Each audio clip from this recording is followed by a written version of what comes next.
सांगतो थोड्या वेळात. नमस्कार, मी संकेत आवटे. ॲक्च्युली फायनान्शियल फ्रीडम यावर अनेक व्हिडिओज तुम्ही बघितले असतील, पण आत्ता जे आपण बघणार आहोत ना, यावरून तुम्हाला क्लिअरली कळेल की कधीही कोणासमोरही तुम्हाला हात पसरण्याची वेळ येणार नाही. दुसरी गोष्ट, तुम्हाला जेव्हा हवं तेव्हा ती गोष्ट मिळू शकते. तिसरी इम्पॉर्टंट गोष्ट, जे लोक इंस्टाग्रामवर रील लाईफ जगतात ना, रीलमध्ये त्यांची लाईफ बघून आपल्याला वाटतं अरे यार हा तर भारीच असेल, पण ॲक्च्युली तसं असतं का? नसतं. पण मी तुम्हाला खात्री देऊन सांगतोय की त्या रील लाईफपेक्षा तुमची रिअल लाईफ कशी बेटर असेल हे या व्हिडिओच्या माध्यमातून मी तुम्हाला एकदम भन्नाट एक्सप्लेन करून सांगणार आहे. 2024 पासून तुमची लाईफ जी असेल ती बदललेली असेल हे मी खात्री देऊन सांगतोय. फक्त एक काम करावं लागेल, हा व्हिडिओ लक्षपूर्वक व्यवस्थित शेवटपर्यंत बघावा लागेल. एक सेकंदही स्किप करू नका. एक वाक्य तुमचं आयुष्य बदलू शकतं. जर तुम्हाला वेळ नसेल इथंच व्हिडिओ बंद करा. जेव्हा तुम्हाला वेळ मिळेल तेव्हा रिओपन करून व्यवस्थित शांतपणे बघा. डिस्टर्बन्स जवळ बिलकुल कुठलाही असायला नको, कारण यामधून मला माहित आहे तुमचं आयुष्य गॅरंटीड बदलणार आहे. आता जी कमाई तुम्ही करताय, वेगवेगळ्या प्रकारे तुमच्याकडे कमाई येत असेल, टोटल इन्कम तुमचा काहीतरी असेल, हा जो व्हिडिओ आहे तो मॉडरेट इन्कमसाठी आहे. एकदम लो इन्कमसाठी पण नाही आणि एकदम हाय इन्कमसाठी पण नाही. याचं रिझन मी तुम्हाला सांगतोय पहिल्याच पॉईंटमध्ये. आपल्याला आपला इन्कम डिस्ट्रीब्यूट करायचा आहे, वेगवेगळ्या मीडियममध्ये त्याला इन्व्हेस्ट करायचं आहे आणि स्पेंड पण करायचं आहे. कुठल्याही प्रकारे इन्कम आला म्हणून तो 100% मी सेव्ह केला आणि एकदम भिकाऱ्यासारखं जीवन जगतोय असंही नाही आहे. डिसेंट लाईफ पण आपल्याला मेंटेन करायची आहे आणि त्याचबरोबर सेव्हिंग सुद्धा चांगल्या प्रमाणात करायचं आहे. मग त्यासाठी पहिलं काम, मी माझ्या पैशाला 7 भागांमध्ये डिस्ट्रीब्यूट करेन. 7 जार्स मी हे असे बनवणार आहे आणि या 7 जार्समध्ये मी गुंतवणूक करणार आहे. हे सगळे जार्स एकत्रित नाही, आपण 1 बाय 1 बघणार आहोत. हा आहे पहिला जार. याला आपण बघणार आहोत एक्सपेन्स म्हणून, कारण सगळ्यात पहिल्यांदा आपल्या आयुष्यात येतं ते एक्सपेन्सच येतं. जर आपण एक्सपेन्सच करणार नाही तर जगणार कसं, राईट? सो वेगवेगळ्या प्रकारे इलेक्ट्रिसिटी बिल असेल, फूड असेल, वेगवेगळ्या प्रकारे आपले घरचे दैनंदिन जीवनातले खर्च असतील, हे सगळे या जारमध्ये येतात. 45% पैसा आपण यावर खर्च करू शकतो. टोटल 45% तुमच्या कमाईचा पैसा. लेट्स से तुम्ही 1 लाख रुपये कमवताय तर यावर तुम्ही 45,000 रुपये खर्च महिन्याचे करू शकता. पण मी रिकमेंड करेन 1 लाख रुपये कमाई असेल तर याची पर्सेंटेज ड्रॉप होईल. जर 10 लाख रुपये कमाई असेल तर याचा अर्थ असा होत नाही की मी 4.5 लाख रुपये ते खर्च करायला पाहिजे. नको, त्याचे रेशो हळूहळू बदलत जातात. हे प्रॉपर फायनान्शियल प्लॅनिंग मी तुम्हाला करून देणार आहे. पुढे कळेल तुम्हाला की मी तुमच्यासाठी एक जबरदस्त फ्री गोष्ट घेऊन आलोय आणि या फ्री गोष्टीतून तुमचं आयुष्य 100% बदलणार आहे. तुमचं पर्सनल फायनान्शियल प्लॅनिंग मी स्वतः करून देणार आहे. मी पुढे तुम्हाला सांगेन, पण त्याआधी इथे तुम्हाला 45% खर्च करायचा आहे तुमच्या दैनंदिन घरगुती गोष्टींवर. त्यानंतर दुसरा महत्वाचा हा जो पार्ट येतो तो म्हणजे इन्व्हेस्टमेंटचा. इन्व्हेस्टमेंट स्टँडर्ड पार्ट आहे की 20% आपण इन्व्हेस्टमेंट करणार आहोत जी काही आपली कमाई असेल. मी 10,000 रुपये कमवतोय ना, तर मी त्यातले 2,000 रुपये इन्व्हेस्ट करणार आहे. मग इन्व्हेस्ट वेगवेगळ्या सेक्टरमध्ये, वेगवेगळ्या फील्डमधून आपण करू शकतो. कुठले फील्ड्स आहेत? गोल्डमध्ये करू शकता, स्टॉकमध्ये करू शकता, म्युच्युअल फंडमध्ये करू शकता, FD करू शकता, बरेच ऑप्शन आहेत. मग त्याला डायव्हर्सिफाय कसं करायचं यावर वेगवेगळ्या व्हिडिओज मी बनवलेत. त्या सगळ्या व्हिडिओच्या लिंक मी डिस्क्रिप्शनमध्ये देतोय. बऱ्याच व्हिडिओ आहेत 1 बाय 1. हा व्हिडिओ संपल्यानंतर त्या व्हिडिओज बघा. डिस्क्रिप्शनवर क्लिक केलं ना तुम्हाला त्या सगळ्या व्हिडिओज पाहायला मिळेल. तिसरा आणि इम्पॉर्टंट हा जार आहे माय वॉन्ट्स. माझ्या सर्व इच्छा, तुमच्या इच्छांवर तुम्हाला खर्च करायचा आहे आणि यासाठी तुम्हाला 10% स्पेंड करायचं आहे. टोटल 10,000 रुपये कमाई आहे तर त्यातला 1,000 रुपये स्वतःसाठी मला खर्च करायचा आहे. कारण होतं काय, 2 कॅटेगरीचे पुरुष असतात या जगामध्ये. पहिली कॅटेगरी जे निवांत पैसा उडवतात, असे बरेच पुरुष तुम्ही बघू शकता, त्यांना मागचं काहीच पडलेलं नसतं. त्यांची पत्नी, आई वडील, मुलं सगळेजण त्रस्त असतात. आईला हा जन्माला आलाय ना, तो आम्हाला लुटायला जन्माला आलाय. म्हणजे स्वतः तर उडवतोच, घरच्यांचे पण पैसे उडवतो, अशी एक कॅटेगरी येते. पण दुसरी कॅटेगरी ज्याला आपण खूप जास्त मानतो, ज्याला आपण बाप म्हणतो, पण बाप होण्याआधी लहान वयात सुद्धा हे लोक खूप काटकसरीने जगत असतात. पहिला ते घरचा विचार करतात. म्हणतात ना, बापाच्या बनेंची भोकं मोजा, तेव्हा आपल्याला कळतं की बाप किती कष्ट करतोय. सो त्या कॅटेगरीतली ही लोक असतात, अजिबात खर्च करत नाहीत. पण आपल्याला या दोघांचा सुवर्ण मध्य गाठायचा आहे. आपल्याला स्वतःची पण लाईफ जगायची आहे ना. जन्मापासून मृत्यूपर्यंत जर तो फक्त घरच्यांचाच विचार करतोय, म्हणजे ज्यावेळी वय कमी होतं आई वडिलांसाठी राबला, जेव्हा वय जास्त झालं तेव्हा मुलांसाठी राबला, बरं जगून केलं काय? हा प्रश्न पुन्हा निर्माण होतो. सो या केसमध्ये 10% कमाई तुम्ही स्वतःसाठी खर्च करायची आणि ती करायचीच. यामध्ये कुठल्याही प्रकारे कॉम्प्रोमाइज नाही. या महिन्यामध्ये थोडंसं 2%च करतो, नाही चालणार. तुम्हाला 10% हा खर्च करायचा आहे. मग वर्षाचे तुम्ही टोटल 1 लाख रुपये कमवताय, तर त्यातले 10,000 कुठल्याही परिस्थितीत मला याच वर्षी खर्च करायचे आहेत. आता मी मुद्दाम पूर्ण वर्षाचं का घेतोय, कारण यासाठी तुम्हाला स्वतःला एक गोल द्यायचा आहे. गोल म्हणजे काय, समजा तुम्ही कदाचित एखाद्या ठिकाणी जॉब करत असाल, तर त्या जॉबमध्ये मला प्रमोशन मिळवायचं आहे. मग त्यासाठी मी एखादं टार्गेट घेईन. मी माझ्या बॉसला सांगेन, सर मी यावर्षी एवढे टार्गेट पूर्ण करतोय आणि मला या बदल्यात मला यावर्षी प्रमोशन पाहिजे. तर ते गोल तुम्हाला पूर्ण करायचं आहे आणि ते गोल पूर्ण झाल्यानंतर तुम्ही 10% अमाऊंट खर्च करू शकता. एक सम अमाऊंट तुम्ही डिसाईड करू शकता त्या गोलसाठी. कदाचित तुम्ही ठरवाल की मला XYZ गोष्ट शिकायची आहे, स्टॉक मार्केट शिकायचं आहे, मला प्रॉपर एज्युकेशन घ्यायचं आहे, मला ट्रेडिंगची जर्नी सुरू करायची आहे, साईड बाय साईड मला ते पण काम करायचं आहे. सो त्या केससाठी तुम्ही स्वतःला ते गोल दिलं आणि ते पूर्ण झाल्यानंतर स्वतःला रिवॉर्ड दिला. जेव्हा तुम्ही स्वतःला गोल सेट करता आणि त्याचा रिवॉर्ड म्हणून एखादी गोष्ट घेताना मजा येते. मी परवाच शॉपिंग केली आणि काही ब्रँडेड गोष्टी घेतल्या, त्यासाठी मी एक स्वतःला गोल दिलं होतं आणि खूप चांगली डिसेंट अमाऊंट मी खर्च केली.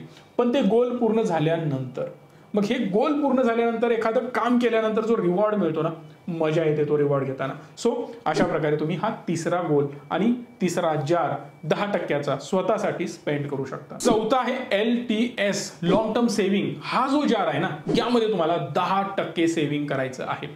लॉंग टर्म हा शब्द जिथे येतो ना, तिथं लॉंग टर्म म्हणजे काय, सिंपल आहे. भविष्यासाठी तुम्हाला लॉंग टर्म मध्ये पुन्हा पुढेही हात पसरावा यामुळे लागणार नाही. रिझन, तुम्ही प्रत्येक महिन्याला 10% अमाऊंट इकडे सेव्ह करताय. मग यामध्ये काय असू शकतं, एखादी म्युच्युअल फंड स्कीम असू शकते. मी एक स्कीम निवडली, ज्या स्कीमला मी आयुष्यात हात लावणार नाही. इकडे माझ्या कमाईचा 10% हिस्सा ऑटोमॅटिकली या स्कीम मध्ये येऊन इन्व्हेस्ट होत राहणार. म्हणजे काय, माझा पैसा यात फिक्स जाणार. मी या स्कीमला कधीच हात लावणार नाही. बरं, ही स्कीम कशासाठी असेल, रिटायरमेंटसाठी असेल. फ्युचरमध्ये कधी प्रॉब्लेम्स येऊ शकतात, बिझनेस आपण करत असेल आणि अडचणी येऊ शकतात, त्यावेळी बिझनेस कोलॅप्स होऊ शकतो, माझं घर चालणार कसं. 20% सेव्हिंग तर आहे, पण हे 10% तिथं इम्पॉर्टंट आहे, माझा रिटायरमेंट प्लॅन. 20% जो आहे तो कुठेही आपल्याला गरजेला पडू शकतो, जो आपण पहिल्यांदा बघितलं होतं. दुसरा गोल आपला जो होता की 20% मी सेव्ह करणार आहे. 20% जे सेव्हिंग करणार तो एक पार्ट वेगळा. हा 10% कम्प्लिटली डिफरंट, ज्याला मी कधीच हात लावणार नाही. अतिशय वाईट वेळ आल्यानंतरच त्याचा यूज होईल. अन्यथा रिटायरमेंटसाठी मला जे एन्जॉयमेंट करायचे आहे त्यासाठी तो प्लॅन असेल, कारण त्यावेळी माझं अर्निंग काहीच नसणार आहे. पाचवा गोल आहे बिझनेस प्लॅनिंग आणि पाचवा जार तोच आहे बिझनेस प्लॅनिंगचा. यासाठी 10% अमाऊंट तुम्हाला बाजूला काढायची आहे. आयुष्यामध्ये जर तुमचं मोठं गोल असेल तरच तुम्ही याचा वापर करू शकता. जर तुम्हाला मोठं व्हायचं नसेल, त्याच गतीनं आणि त्याच वेगानं पुढे जायचं असेल, निवांत चाललंय, आता हे बिलकुल चुकीचं नाही बरं का. ज्या लोकांच्या आकांक्षा नाही आहेत, मोठं उडण्याची इच्छा नाही आहे, किंवा स्वतःचा बिझनेस, स्वतःचा एम्पायर, स्वतःला करोडपती बनण्याची इच्छा नाही आहे, हे चुकीचं नाही.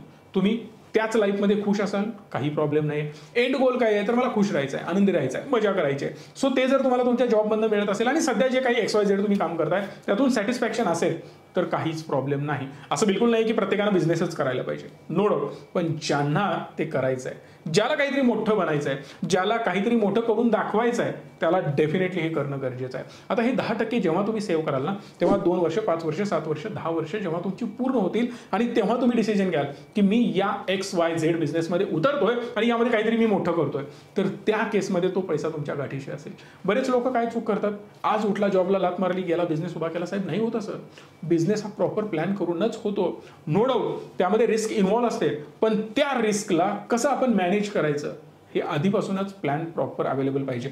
कारण 100% लोक बिझनेसमध्ये सक्सेसफुल होत नाहीत. 90% लोक बिझनेसमध्ये फेल होतात. त्याचं रिझनच हे आहे की हे 7 जार तुमच्याकडे नसतात आणि त्याचमुळे तुम्ही फेल होता. जर तुमच्यासोबत हे जार असतील आणि हे जर तुम्ही व्यवस्थित भरले असतील, तर ते आयुष्यभर पाणी तुमच्या कामाशी येतं. सिंपल आहे, पाण्याचा हंडा जेवढा भरून ठेवाल तेवढा तुमच्यासाठी तो कामाला येतो. नाहीतर ताण लागल्यावर जे लोक विहीर खोदतात ना, ते आयुष्यभर ताण लागल्यानंतरच खोदत बसतात आणि खोदून खोदून मरतात. सो सिंपल फंड आहे, बिझनेसचा प्लॅन तुमचा हा असायला पाहिजे. जर तुमच्याकडे सेकंड अर्निंग सोर्सेस नसतील, मल्टिपल अर्निंग सोर्सेस नसतील, तर आयुष्यात तुम्ही जे फायनान्शियल फ्रीडम शोधताय ते कधीच अचीव होणार नाही. मग यासाठी आता तुम्ही म्हणाल माझं वय 40 आहे, माझं वय 50 आहे, माझं वय 55 आहे, मी रिटायरमेंटला आलो. काही प्रॉब्लेम नाही. कधीच वेळ निघून गेलेला नसतो. आज 4 पैसे येत आहेत ना, तर आजपासूनच प्लॅन करा. जो काही तुमचा प्लॅन असेल, आता फॉर एक्झाम्पल मी तुम्हाला सांगू शकतो, माझे बरेच क्लायंट असतात, वेगवेगळे गोष्टी ते घेऊन माझ्यासमोर येत असतात, त्यांचं फायनान्शियल प्लॅनिंग आम्ही करतोय. फायनान्शियल प्लॅनिंगमध्ये आम्ही जास्त फोकस करतो मोठ्या क्लायंटवर. मोठे क्लायंट इन द सेन्स काय, ज्याचा बिझनेस आहे, जो करोडपती आहे, ज्याचे मोठे उद्योग आहेत, त्यांना आम्ही मॅनेज करायचो डीपली जाऊन. पण यालाच आम्ही आता ड्रिल डाऊन करतोय, अजून आम्ही टीम वाढवली आणि हे फक्त तुमच्यासाठी. टीम वाढवले याचं रिझन आहे की जो व्यक्ती आज 5,000 जरी महिन्याला कमवत असेल तरी सुद्धा त्याचा फायनान्शियल प्लॅनिंगचं काम आम्ही करणार आहोत. त्याला आम्ही एक रोडमॅप दाखवणार आहोत की तुम्ही कसं चाललं पाहिजे, कुठे गेलं पाहिजे, कधी गेलं पाहिजे. A to Z on paper बनवण्यासाठी मी मदत करणार आहे, माझी टीम मदत करणार आहे. आणि हे सरप्राईज मला तुम्हाला या व्हिडिओच्या माध्यमातूनच द्यायचं होतं. ज्यांना हे सरप्राईज मिळवायचं आहे, ज्यांना माझा एक फ्री सेशन अटेंड करायचा आहे फायनान्शियल प्लॅनिंगवर, तेही फ्री आहे बरं का, तो तुम्ही डिस्क्रिप्शनमध्ये लिंकवरून जॉईन करू शकता. डिस्क्रिप्शनमध्ये एक गुगल फॉर्म दिलाय, त्यामध्ये तुमच्या डिटेल्स भरा. लवकरच आम्ही तो सेमिनार घेणार आहोत आणि त्यामधून तुम्हाला फायनान्शियल प्लॅनिंग आणि फायनान्शियली फ्री आणि तुमचं फायनान्शियल गोल कसं अचीव्ह करायचं या सगळ्या गोष्टींवर चर्चा करणार आणि तिथून पुढे स्टेप बाय स्टेप आपण पुढे जाणार आणि त्याला कोर्सच्या स्वरूपात पुढे जाऊन मोठं करणार आहोत. कसं तर 1 by 1 आपले सेशन सुद्धा त्यामध्ये होऊ शकतात. तुम्ही मला 1 by 1 क्वेश्चनही विचारू शकता. तुमच्यासाठी सेपरेट एक्सेल शीट आम्ही डेव्हलप करू आणि त्यावर वेगवेगळ्या गोलवर आम्ही पण तुमच्या गोलला अचीव्ह करण्यासाठी काम करू. बॅक टू द पॉइंट, जर तुम्हाला बिझनेस उभा करायचा असेल, साहेब असाच बिझनेस उभा होत नाही, मला काहीच येत नाही, उद्या मी उठलो मला हॉटेलचा बिझनेस सुरू करायचा नाही होत साहेब. आज आम्ही क्लोथिंगमध्ये काम करतोय ना, तर गेली 2-3 वर्ष घासतोय क्लोथिंगमध्ये, एक आणि एक गोष्ट बघतोय. मी अनेक फॅक्टरी फिरलोय, मी अनेक दुकानं फिरलोय, मी अनेक सेल्समॅनना भेटलोय.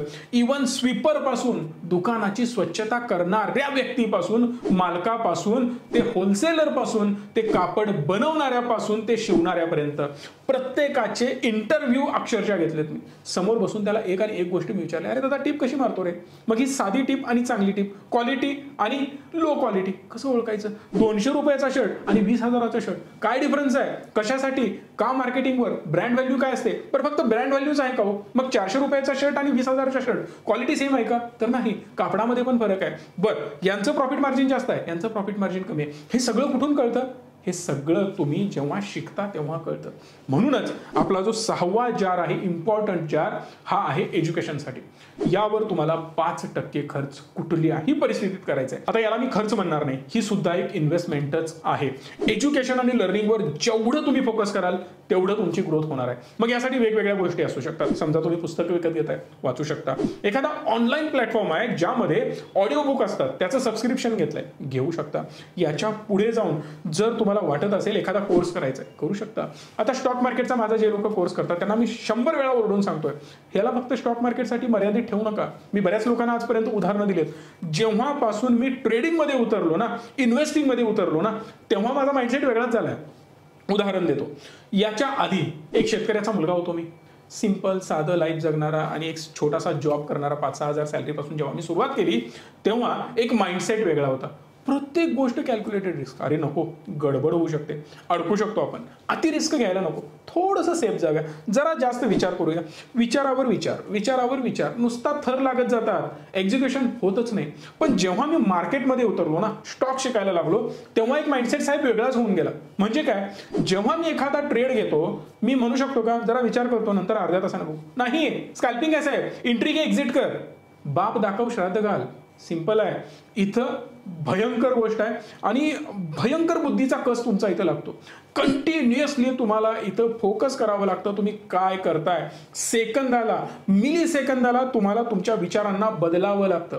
टार्गेट नाही, स्टॉप लॉस पण पाहिजे. कुठं पाहिजे? इथं पाहिजे, लगेच लाव. टार्गेट इथं पाहिजे, लगेच लाव. मार्केट चाललंय, मार्केट इथं येतंय, लगेच क्विक डिसिजन. याचा फायदा झाला मला बिझनेसेसमध्ये. म्हणून मी आज मल्टिपल बिझनेसेसमध्ये उतरू शकलो. एकाच गोष्टीसाठी फायदा होतो असं बिलकुल नाही. मग तुम्ही योगाचे क्लासेस करा, जिम लावा, जिमवर खर्च करा, त्याचे ट्रेनिंग घ्या, त्याच्या ट्रेनरला पैसे देऊ शकता, मल्टिपल गोष्टी करा. या सगळ्या गोष्टी करताना तुम्हाला शिकायला मिळेल. अरे मी बुक विकत घेतलं 500 रुपयाचं, ठीक आहे, पण यार हे 500 रुपयाला आहे. आता हे लिहायला ज्यानं ऑथर आहे, हा ज्या गोष्टींवर लिहिलाय, अशीच माझी एक्सपर्ट एका गोष्टीमध्ये आहे. या सब्जेक्टवर मी पण लिहू शकतो. जर मी पुस्तक लिहिलं तर त्या पुस्तकामधून मी माझा एक अर्निंग सोर्स बनवू शकतो. माझे पुस्तकं विकले जातील आणि मला पैसा मिळत जाईल. हे कधी ठरणार? जेव्हा तुम्ही एज्युकेशन घेणार तेव्हा, या जारवर पैसा लावणार तेव्हा. असाच पैसा साहेब येत नाही. आपला विचार काय असतो की जॉब चालू आहे ना, आता एज्युकेशन पूर्ण झालंय, संपला. माझा आणि एज्युकेशनचा संबंध संपला नाही. आज मी सुद्धा स्पेंडिंग करतोय आणि मी खूप चांगलं स्पेंडिंग करतोय माझ्या एज्युकेशनवर, माझ्या लर्निंगवर. एवढंच नाही तर हे लर्निंग मी मोठमोठ्या प्रमोटरना, फाउंडरना भेटून सुद्धा. आता एक सिंपल एक्झाम्पल देतो. मी परवा ICICIच्या मोठ्या CEO बरोबर माझ्या मीटिंग झाल्या, त्यांच्याबरोबर बोलणं झालं, तिकडे जाण्यासाठी स्पेंडिंग झालं, खूप गोष्टी मला शिकायला मिळाल्या. मग हा सुद्धा एक एज्युकेशनचा पार्ट आहे. पुढच्या महिन्यामध्ये मी टाटाच्या टॉप टीमला भेटायला जातोय, इन्क्लुडिंग CEO म्युच्युअल फंडच्या, जे फंड मॅनेज करतात, जे AIF मॅनेज करतात, जे हजारो कोटी मॅनेज करतात. मग अशा वेगवेगळ्या SBIच्या झालं, टाटांच्या झालं, ICICIच्या झालं, अशा वेगवेगळ्या लोकांसोबत मी भेटतो, त्यांच्याशी गप्पा गोष्टी करतो आणि इनसाइड मी जाणून घेण्याचा प्रयत्न करतो. त्याची सायकोलॉजी का असेल? का बरं तुम्ही टाटा मोटर बाय केला हो?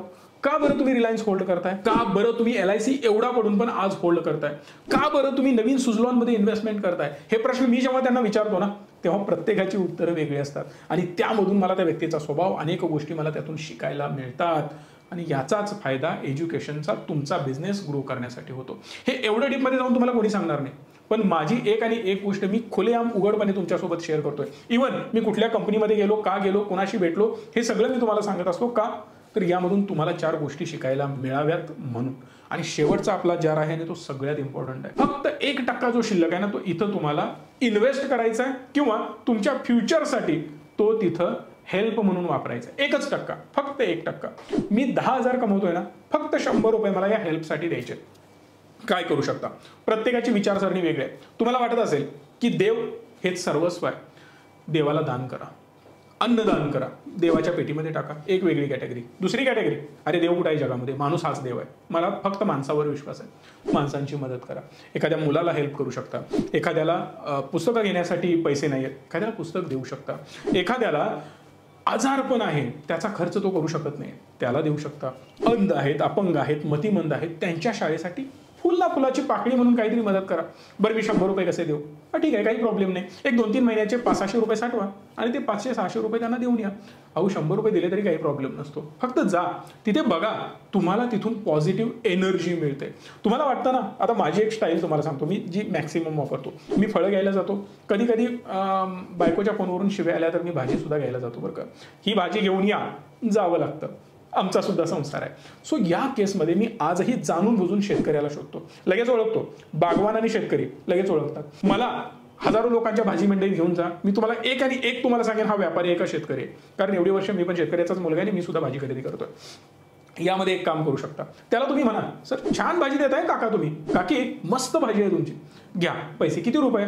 न तोलमोल करता द्या. मॉलला जाताना, खर्च करताना 1 रुपया कमी करतो का कोणी? अंबानी म्हणतो का 10 रुपये कमी देतो डिस्काउंट? नसतं साहेब. तिथं पण ते करायला नको तुम्ही. तिथं सुद्धा तुम्ही 2 रुपये ती एक्स्ट्रा मागत असेल तर काही वाईट गोष्ट नाही, द्या. माझं म्हणणं आहे, मी वरून त्यांना 5 रुपये एक्स्ट्रा देतो, कधी कधी 10 रुपये एक्स्ट्रा देतो. काकी असू दे, सुटे नसतील ठेवून घ्या, पण भाजी बेस्ट आहे. मी एवढं फिरलो ना, तुमच्या भाजीसारखी भाजी नाही. यामुळे होतं काय, त्यांना वाटत नाही की तुम्ही त्यांच्यावर काहीतरी उपकार करताय, त्यांना काहीतरी डोनेट करताय, असं पण वाटायला नको. मग त्यांना वाटतं आपण त्यांना इन्सेंटिव्ह देतोय की ते मला चांगली सर्व्हिस देत आहेत. आज संकेत आवटेची सर्व्हिस तुम्ही घेताय, माझ्याकडे येता, म्युच्युअल फंडमध्ये इन्व्हेस्ट करता, स्टॉकमध्ये करता, माझ्याकडे इन्शुरन्स घेता, फायनान्शियल प्लॅनिंग करून घेता, माझे कोर्सेस बाय करता, ऑनलाईन ऑफलाईन शेअर मार्केट शिकायला माझ्याकडे येता. पण यातूनच जर तुम्ही मला येऊन म्हणालात की सर ही घ्या तुमची फी, पण तुम्ही छान शिकवलं, मजा आली, जी व्हॅल्यू तुम्ही देता ना ती करोडो रुपयांची आहे, असं जेव्हा मला लोक म्हणतात ना, तेव्हा मला आशीर्वाद पण मिळतात. राईट. सो त्यांना पण तेच वाटेल. तुम्ही जॉब करताय, जॉबमध्ये तुम्ही चांगलं काम केल्याबद्दल तुम्हाला इन्सेंटिव्ह मिळतो. इन्सेंटिव्ह मिळतो म्हणजे तुमचा मालक तुमच्यावर उपकार करतो का हो? तुमचा MD तुमच्यावर उपकार करतो का? 100% नाही. तुम्ही तुमच्या कामाचा मोबदला घेताय. तसंच त्यालाही वाटेल की 4 पैसे मला एक्स्ट्रा मिळत आहेत, पण यामुळे एक पॉझिटिव्ह व्हाईब तयार होते, पॉझिटिव्ह एनर्जी तुम्हाला तिथं क्रिएट झालेली दिसते. त्याच्या नजरेतून तुम्हाला कळतं की हा तुम्हाला आशीर्वाद देतोय. आणि हे खूप गरजेचं आहे. बऱ्याच लोकांना वाटतं की नाही, मला स्वर्गामध्ये जाण्यासाठी त्याचा वापर होतो. नाही, पॉझिटिव्ह एनर्जी आणि निगेटिव्ह एनर्जी खरंच याचा वापर होतो. एक काम करा, सकाळी उठायचं, सकाळी उठल्यापासून प्रत्येकाबरोबर वाईट वागायचं. 100% जो व्यक्ती दिसेल ना त्याच्याबरोबर वाईटच वागायचं. कोणतरी दुकानात आला, दुकानात पैसे देताना भांडायचं, काय कचरा माल विकतोय साला, खे, तुला उगाचच पैसे देतोय, काहीतरी बोलून द्यायचं. भाजी घ्यायला जा, कुठेतरी जा, घरातल्यांच्या बरोबर, ऑफिसमध्ये, कुठे जिथं जा, वाईट बोलून बघा. तो दिवस तुमच्या आयुष्यातला घाणेरडाच दिवस असणार आहे. पण एक काम करा, सकाळी उठा, प्रत्येक ठिकाणी पॉझिटिव्ह एनर्जी द्यायचा प्रयत्न करा. हा नो डाऊट जिथं तुम्ही कामं करता इकडे तिकडे थोडंसं अनबन होणार तेवढं होऊ दे, पण जेव्हा तुम्ही पॉझिटिव्हली सगळीकडे वागायचा प्रयत्न करता ना तेव्हा एक पॉझिटिव्ह ओरा क्रिएट होतो आणि त्याचा पॉझिटिव्ह इम्पॅक्ट तुमच्या आयुष्यावर होतो. आणि ही सेम गोष्ट मी फील केली. आज लाखो लोकांचे आशीर्वाद माझ्यासोबत आहेत. बरेच लोक माझे व्हिडिओ बघतात आणि कमेंट बॉक्समध्ये सांगतात की सर तुमच्यामुळे मला फायदा होतोय, आणि यामुळे एक पॉझिटिव्ह एनर्जी माझ्यामध्ये येते आणि अजून पॉझिटिव्ह कॉन्टेंट मी तुमच्यासाठी बनवू शकतो, आणि याचं सगळं श्रेय तुम्हाला जातं. म्हणून या सगळ्या गोष्टींना तुम्हाला फॉलो करायचं आहे. फक्त मी सांगतोय म्हणून हे एकदा 2024 मध्ये फॉलो करून बघा. ऑन पेपर या सगळ्या गोष्टी लिहून जिथल्या तिथंच तेवढीच अमाऊंट देण्याचा प्रयत्न करा. मग तुम्हाला कळेल की डिसिप्लिन काय असतो. आणि 2025 मध्ये मला सांगायचं तुमच्या आयुष्यामध्ये या व्हिडिओमुळे काय बदल झाला. मला आनंद वाटेल आणि अभिमान सुद्धा. व्हिडिओ आवडला असेल तर लाईक, शेअर आणि चॅनलला सबस्क्राईब करा. धन्यवाद. Stay tune and stay positive.